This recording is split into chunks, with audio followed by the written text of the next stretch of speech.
ஆச்சி பாதாம் ட்ரிங்க். ஆச்சி பாதாம் ட்ரிங்க் ஒன்னு வாங்கினா ஒன்னு ஃப்ரீ. ஈரோடு மாவட்டம் மல்லன்குழியில் குடும்ப தகராறில் கணவன் தலையில் கல்லை போட்டுக் கொன்ற மனைவியை தாளவாடி போலீசார் கைது செய்து விசாரணை மேற்கொண்டுள்ளனர். 5 ஆண்டுகளாக கணவனை பிரிந்து மகன்களுடன் தாய் வீட்டில் வசித்து வந்த ரேவதி சமீபத்தில் விவாகரத்து நோட்டீஸ் அனுப்பியதாக தெரிகிறது. இந்த நிலையில் திடீரென மகன்களை தன்னுடன் அழைத்து போக மாமியார் வீட்டிற்கு தங்கவேலு வந்ததால் ஆத்திரமடைந்த ரேவதி கணவரை கீழே தள்ளிவிட்டு அருகில் இருந்த கல்லை தலையில் எடுத்து போட்டுக் கொன்றது போலீசார் நடத்திய விசாரணையில் தெரிய வந்துள்ளது.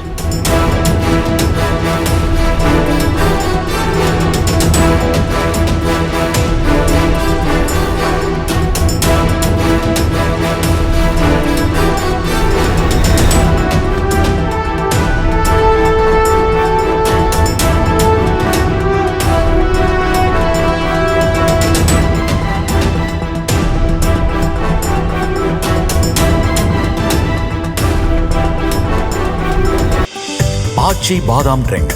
ஆச்சி பாதாம் ட்ரிங்க் ஒன்னு வாங்கினா ஒன்னு ஃப்ரீ.